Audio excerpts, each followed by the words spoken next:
Have your Bibles with you this evening. Let's go to the book of Deuteronomy, chapter 2. Deuteronomy, chapter 2. As we look at, I always kind of consider this to be the first Thanksgiving, really. We can talk about the Pilgrims and the Indians and all of that. Now, this in our scripture this evening may not have been November, and they may not have had a 4-day weekend or a big sale to look forward to on Friday. Well, okay, Thursday evening. It's not Black Friday anymore. It's Black Thursday, I guess. And we won't talk about that. They weren't greeted by Indians here. They probably didn't feel much like settling down and colonizing the wilderness they came to. And I'm sure they had no brass buckles or even black hats to place them on. Okay? But the people of God in our text did have so much to be thankful for. So much to be thankful for. And Moses here reminded them of what they so easily and often forgot. You know, for 40 years before this day, God had delivered them from slavery there in Egypt, delivered them across the Red Sea, and then set them on a course for better things there in the Promised Land. And if you go to chapter 1 in the book of Deuteronomy, verses 1 and 2, it says, let's do verses 2 and 3. Sorry, it says, there are 11 days' journey from Horeb by the way of Mount Seir unto Kadesh Barnea. And it came to pass in the 40th year, obviously they weren't using GPS. Obviously there was a man leading it, because it took them 40 years to go an 11-day journey. And I would say Moses refused to stop and ask for directions, but that wasn't the problem. And so much for a quick trip. What should have been an 11-day scenic journey turned into 40 years of meandering in the wilderness. And a whole generation of adults had to die out before they could go in and possess the Promised Land. Deuteronomy chapter 2, verse 7 says this: For the Lord thy God hath blessed thee in all of thy works of thy hand. He knoweth thy walking through this great wilderness. These 40 years the Lord thy God hath been with thee. Thou hast lacked nothing. They have lacked nothing. Now, they didn't have turkey. They had quail. I don't know that I've never ate quail. I know folks that do. But the Bible, okay, Dave has, and they talk about they had quail to the point that it was coming out their nose. That's a lot of quail. They had quail. They didn't have gravy. They didn't have dressing. They had manna. I don't know how that would have made into dressing. It was a wafer. It might would have worked. I don't know. And I would say they had those two things. I would say they had prepared manna and quail about any way you could have had it. Manna in a half shell, pickled manna, fried manna, boiled manna, breaded manna, baked manna, reduced fat manna. How about that one? Gluten-free manna. Manna on the half shell, and for dessert they had banana manna. Or maybe pineapple upside down manna. I don't know. I think Moses probably had a cookbook, 101 ways to fix manna and quail, you know. Moses, though, here takes time to kind of recount what the Lord has done for the nation of Israel. And to remind the folks of all the things that God had done for them and how they should never forget, but that they need to stop. And they need to give thanks. And in chapter 6 of Deuteronomy, verse 12 says this: Then beware lest thou forget the Lord, which brought thee forth out of the land of Egypt, from the house of bondage. This evening we want to look at about, 5 or 6 things here, very briefly, that Moses reminded them that they need to be thankful of the Lord for giving them. And the first one that we see here is God's providence. It begins there in verse 7. It says, For the Lord thy God hath blessed thee. God's blessed thee. God's blessed them. Let me remind you this evening that God has blessed you as well. We have health. We may not have as much wealth as we would like, but we have more than we need, okay? And some of you are looking at me thinking, I don't, but, are you hungry? You got clothes on. I always like it when Herb prays, because he thanks God for the basic things: food, clothing, and shelter. And those are things that we take for granted each and every day of our life. And so we need to be thankful for these things. God has blessed thee. It was that attitude of gratitude that prompted an old man to visit an old broken down pier on the eastern seacoast of Florida. Every Friday night until the man's death, he would return walking slowly and slightly stooped with a large bucket of shrimp, and the seagulls would flock to this old man, and he would feed them from the bucket. And many years before, in October of 1942, Captain Eddie Rickenbacker was on a mission in a B-17 to deliver an important message to General Douglas MacArthur there in New Guinea. But there was an unexpected detour that would hurl the captain into the most harrowing adventures of his life. Somewhere over the South Pacific, that flying fortress became lost beyond the reach of radio. Fuel was dangerously low, and so the men abandoned their plane for the ocean. And for nearly a month, he and his companions would fight the water, the weather, and the scorching sun. And they spent many sleepless nights recoiling as giant sharks rammed into their raft. But of all of their enemies at sea, the one that proved the most formidable was starvation. 8 days out, their rations were gone or destroyed by the salt water, and it would take a miracle to sustain them. And the miracle occurred, as Captain Rickenbacker said. Something landed on my head, and I knew it was a seagull. I don't know how I knew, I just knew. Everyone else knew it too, and no one said a word, but peering out from under my hat brim, without moving my head, I could see the expression on their faces, and they were staring at the gull, because the gull meant food, if we could catch it. Captain caught the gull. They consumed most of it. The rest they used for bait to catch fish. The survivors were sustained and their hopes renewed because a lone seagull, uncharacteristically hundreds of miles from land, became a sacrifice. And Captain Eddie never forgot, because every Friday evening about sunset he would visit the pier to remember that seagull, which one day long ago past gave itself without a struggle. This man was thankful for what that seagull had done for him. And to show his thanks, he served those seagulls by bringing them food. And if that man was willing to commit the rest of his life for doing that, feeding the seagulls, how much more then should we commit our life to Christ and be thankful for what he's done for us? How much more then should we serve him? After all, he saved us not just from an earthly death, but from an eternal punishment. Excuse me.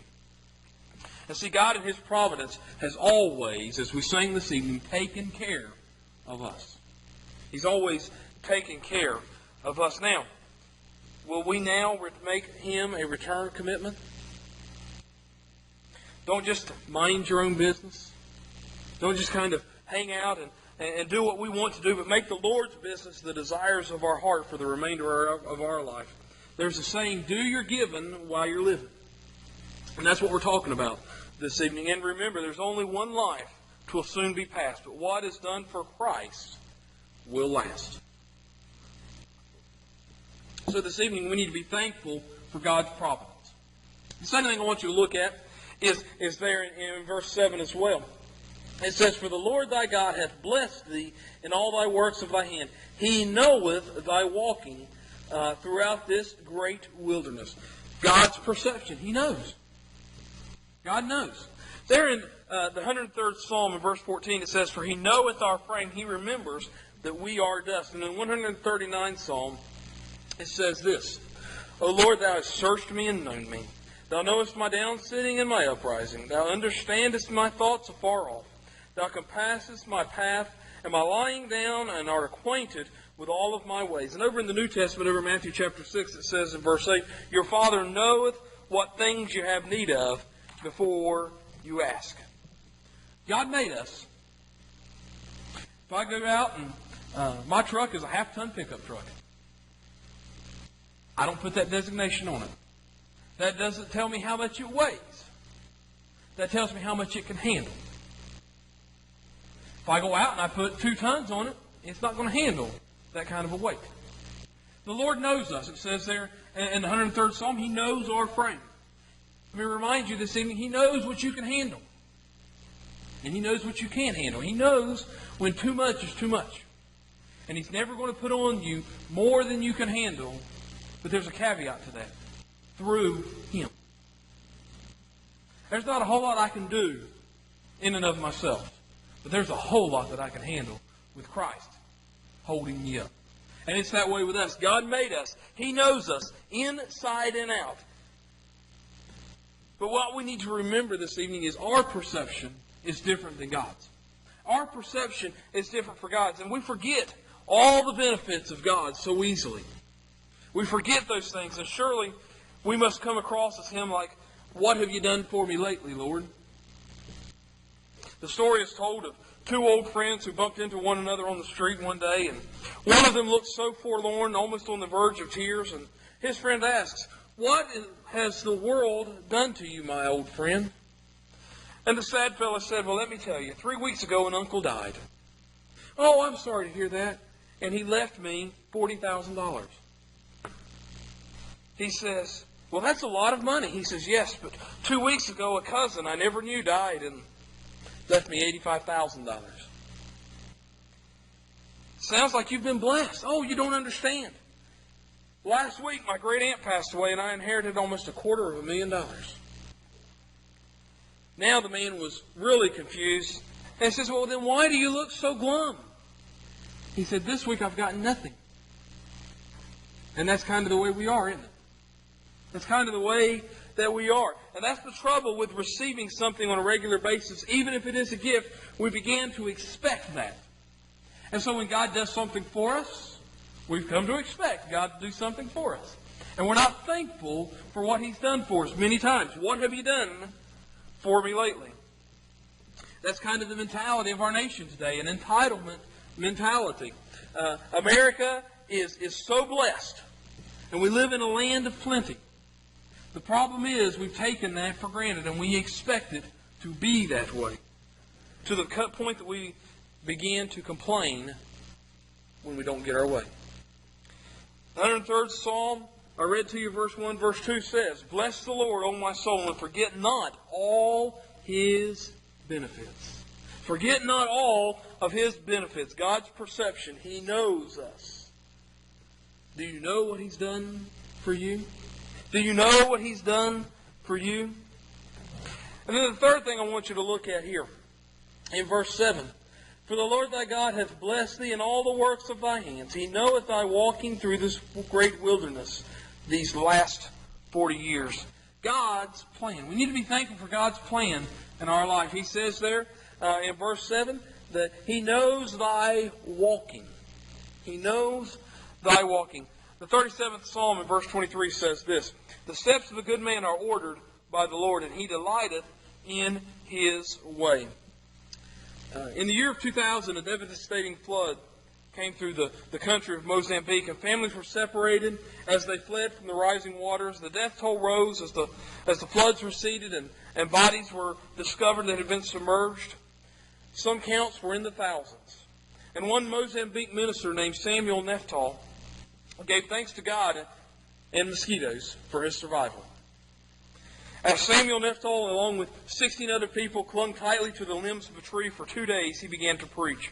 And all of them hoped his preaching would keep them alert to their surroundings. And they listened and they watched as furniture and televisions and their belongings floated by. And then the mosquitoes began to swarm and began to repeatedly bite them. And Neftal testified, "I thank God for those mosquitoes because they kept me from falling asleep." He said, "You see, if I'd fallen asleep, I would have been carried away by the water because I would have let go of the limb."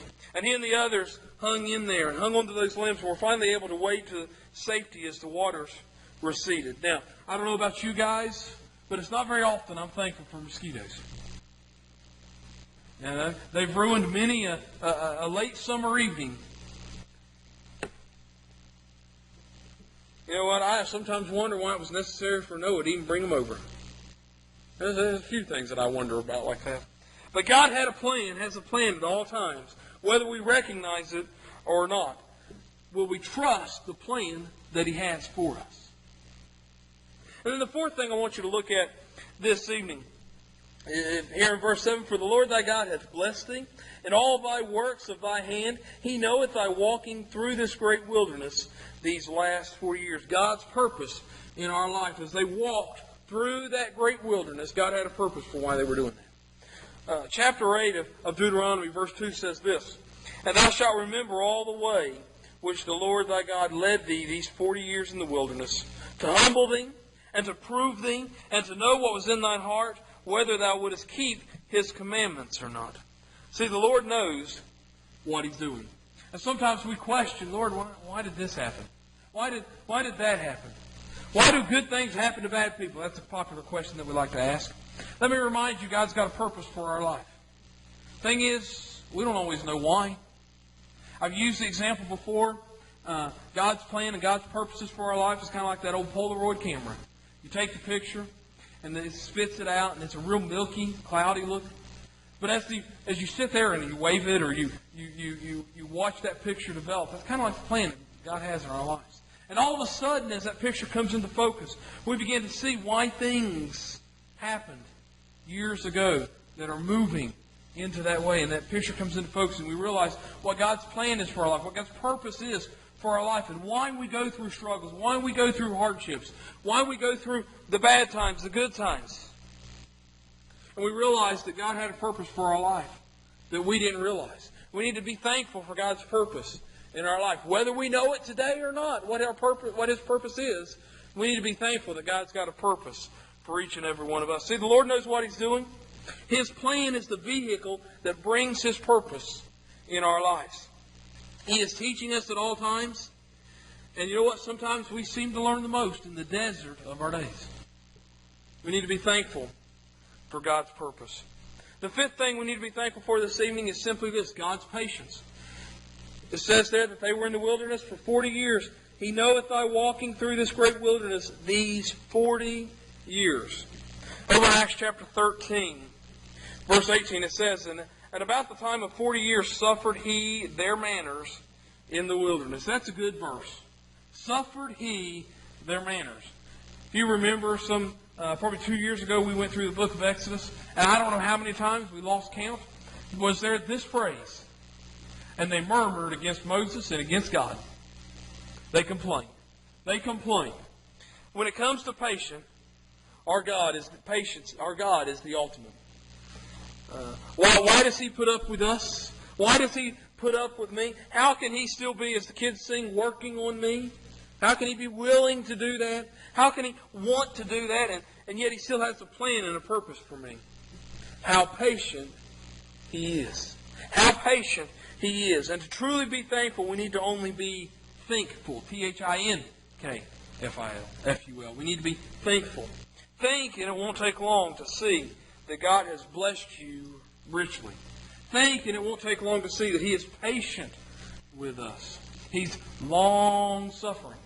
That's what patience is. Long-suffering. He's put up with a lot.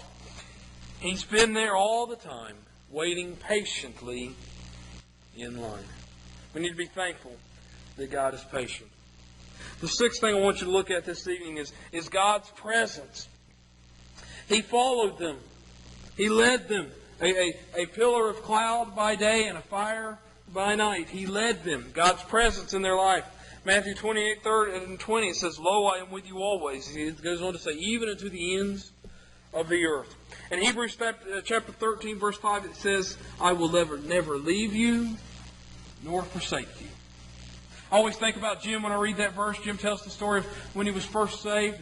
He would wake up in the morning, Lord, are you still there? You know? He will never leave you nor forsake you. Will never leave you nor forsake you. Lo, I am with you always, even unto the ends of the earth. You know what? We need to be thankful this evening for God's presence in our life. We also need to be thankful for God's provision. I want you to realize how verse 7 ends here this evening. The Lord has been with you, and you have lacked nothing. Thou hast lacked nothing. God's provision. God's provision. Over in chapter 8 of Deuteronomy, verse 4, Thy raiment waxed not old, neither did thy foot swell these 40 years. In other words, you ever think about this? And I know Jim brought this up when he went through the book of Exodus in Sunday school. 40 years they went through the wilderness. Y'all ever have an outfit that even stayed in style for 40 years, much less you could wear 40 years later? Just think about that for a minute. It says that their clothes never got old. They never got tattered. They never outgrew them. Obviously, they were eating quail and manna. I don't know how filling that would be. But they never outgrew their clothes. It says their feet didn't even swell or grow. Their shoes fit. Now just think about this for a minute. They left Egypt, and they weren't all the same age. They had kids.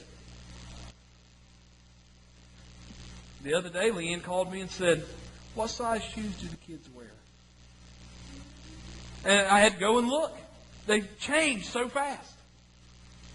They change so fast, And so imagine this for just a minute. Their feet, the kids' feet, didn't grow. That's what it says there.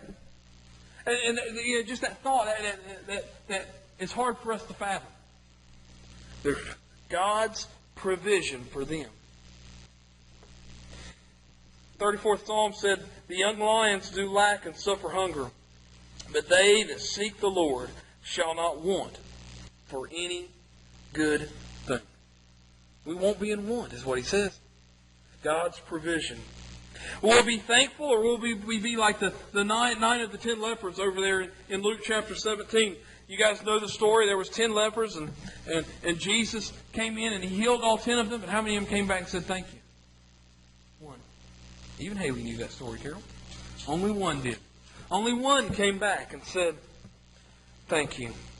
The sun had just risen on a hot August day in 1944 in the small village of Philo in German-occupied France. And there was a 15-year-old boy who did not know why he or the other citizens of the village had been lined up before the firing squad in the middle of the town square.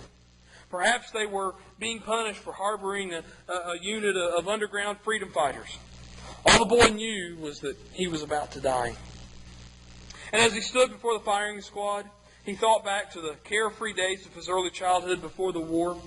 He thought of all he would miss by never growing up. But most of all, he was terrified of dying. Suddenly, the boy heard the sound of exploding mortar shells beyond the limits of his little village, and quickly the rolling tanks could also be heard. The Germans were forced to abandon the firing squad and face a small unit of U.S. tanks with 20 GIs led by Bob Hamsley, a corporal in Patton's Third Army. The freedom fighters' captain had asked Hamsley for help, and after 3 hours, 50 Nazis were dead, and the other 50 were taken prisoner. In 1990, the village of Philo wanted to honor Bob Hamsley on the very spot where dozens of the town's citizens would have died if not for him. The man who initiated the search for Hamsley to honor him in that ceremony was the former mayor of that little village, the same 15-year-old little boy. He was grateful for Hamsley, who had risked his own life to save his and the many others, and now as a grown man had determined to find him and to honor him. See, when you're truly thankful for what someone has done for you, you will desire to express that thanks to them. And that was what Moses' Thanksgiving message was to God's people here in our text this evening. But years ago, a much greater sacrifice was made willingly for you and for me. Are you thankful this evening for what Christ did on the cross of Calvary? For the blood that was shed there for each and every one of us. How often do we thank Him for that sacrifice? Let's pray. Dear Heavenly Father, we thank You this evening for the sacrifice of Calvary.